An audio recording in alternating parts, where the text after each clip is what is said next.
Good morning, Facebook. It's Thursday, and everybody's been watching the news and listening to the weather, and for good reason. However, I do believe that maybe we might be able to come out of this in really, really good shape. We're right on the edge of what could maybe be bad, or it might not be that bad. So, but before I go and talk any more, I want to talk about reverse and talk about 2021 when to my I'm 66 years old. It was the worst ice storm that I ever had to live through. It hit on February the 14th on a Sunday night late, and I remember that date because my father died that night just before midnight, and I had to go pick my mother up from the hospital. And by the time I got back to Vidalia, the roads were iced over, and by morning there was 5 inches of ice all over our roads. We were in good shape at that time, other than maybe people having pipes that were freezing and busting. But what the problem came in, you had Monday, Tuesday, and then Wednesday was bad, cold, and never got above freezing. And we had just a soaking rain that Wednesday evening. What everybody remembers with rain, when it comes and falls, it'll hit and freeze. And when it's doing that, that's what causes the problem. It gets in the trees and it puts an undue weight on all the limbs and branches, and they break, therefore going over power lines, and that's what caused all your power outages. And they were pretty severe. Hopefully the work we've done within the town over the last few years is going to alleviate a lot of that problem. We're still working on our tree eradication program with problem trees, and we're going to continue to work on that even after this. But we feel like we're in pretty good shape. But I do want to just let you know that our crews are prepared. Our utility department, our street and sanitation department, they're all on go, ready to go to service our people if we have a problem. But I do want to remind you of some things that if we do have a problem on what to do and what procedure would be.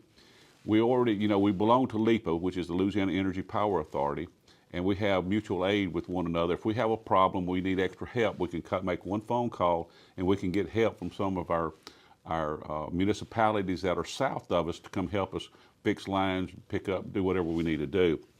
But some of the things are not to do, but make sure that you shelter domesticated animals. Now, I've had a lot of people requesting me to go, and talk about the feral cats that are on the riverfront. A lot of people feed them, take care of them. These cats are used to living out in the cold, and they will survive. They have homes they get in, burrows they get in. They have places that they sleep and protect themselves.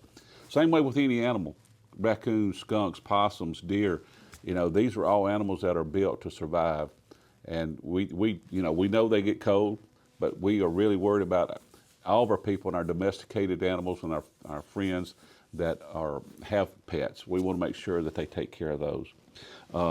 If you don't have a carport, put something over your windshield so it might not be iced over. You won't have to spend a lot of time running your car or throwing water on it, things doing that. One of the, and I do too. I love to get out in the snow and the ice and play, especially if you got a child. They want to get out in it. Limit your child's exposure if you do get out. Make sure they're well covered, their fingers, their toes. They got enough clothing on, but limit their exposure. Don't spend all day out in the ice and playing in the ice and the snow if we get it. The other thing I want to do is stay away from power lines and trees. If there's a lot of weight and stuff in these trees, please stay away from those areas. As far as the weather itself goes, this is the latest forecast that I've gotten, and hopefully we're going to be right on the edge, and we may get it, we may not, but this is right now what's forecast for here. Rain is going to start at lunchtime on Saturday, or around 9 or 10 o'clock Saturday morning, and it's going to increase throughout the day. We're not expected to have any freezing temperature Saturday until late Saturday night, maybe around midnight, 11 o'clock, something like that. It might start to freeze. There's going to be our possible problem times from midnight or 11 o'clock Saturday night all the way through Sunday till lunch Sunday, because that's when most of the rain is supposed to be out of here. Hopefully, sometime Sunday morning. It's supposed to rain up until lunchtime. But the temperatures are going to drop in that time, so that's when most of the danger could be, is Saturday night, about that 12 hours from midnight Saturday till lunchtime Sunday. That's going to be our biggest threat. That's going to be our biggest chance for bad problems. So everybody just be aware of that. Temperatures are going to continue to drop. Monday morning, we're going to wake up to a chilly 20 degrees. That's what's forecast. But we are going to wake up to sunshine. It's not going to post. It's not supposed to get above freezing until later on that day. So whatever we have on the ground is going to probably stick for a little while unless the sun really cooks off some of the areas, out in the sun, streets and roads of that nature. I stay in my lane. What I do, except I'm pretty sure the schools will probably cancel. A lot of businesses will be probably closed Monday morning. Right now, the town of Vidalia will probably be closed Monday morning. All of our crews will be out. All of our street and sanitation will be out getting trash if it's safe for our people to get it. I will stay tuned to our Facebook page, and we'll keep you posted on that. But right now, that's the outlook that we've got. Tuesday morning, we're still going to have sunshine. It'll be a little bit warmer. It's going to be warming. It's going to be 36 degrees, probably about 8 or 9 o'clock, 10 o'clock Tuesday morning. So still going to be cool. But so that's the latest forecast. If that changes, I'll update you when I get there.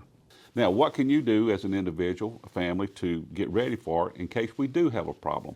And again, I'm very confident that maybe we might miss the worst of this. Our prayers are to our people to the north of us that are going to probably get hit pretty good. But one of the things, check with your friends and family and your neighbors and make sure that y'all are communicating with one another. If you have somebody next to you that's on some kind of medical support for it, whether it's a breathing machine or anything like that, contact them, give them your phone number. Y'all share phone numbers with your neighbor in case their power goes out. You might have a fireplace or have gas appliances that can keep them warm. You can be their biggest friend during this time. And I have confidence in the people of a day that they love their neighbor and that they want to look out for one another. Also, don't travel in a storm unless it's absolutely necessary. And if you have an emergency, call 911. If you make sure your smoke alarms, carbon monoxide detectors are all got good batteries in them and are working. And keep your cell phone charged as much as possible if the power's on. I recently got as a gift a little power pack that, and I don't know what it costs, but it will give you 7 charges to your cell phone with just that battery pack. And it'll charge your phone over 6 or 7 times, which would be more than enough if you needed your cell phone to stay in touch. But also, now don't overdo it. Don't overdo it. You don't need but enough water maybe for 2 or 3 days. If we have a problem, you shouldn't need more water than just for 2 or 3 days drinking water for that. So please don't overdo it and go and buy it's no sense in going and buying all the toilet paper, all the water, all the food. Just get enough for 2 or 3 days and you'll be fine. Just probably your normal shopping. Another number you can call is our Doppler system. This is probably the number you really do want to call because this call is going to go into a center and the call is immediately made to our crews that are on the ground. They will know what's going on immediately. And this was put in place mid-year of last year. We had office staff working on this that put this in place, and it's really worked out good for those of you who use it. You need to write this number down because it's very important. It's our Doppler system. It's 318-414-1860. That's a very important number to remember. 318-414-1860. You call that number, that call's immediately going to a worker. This is the number to call, 318-414-1860.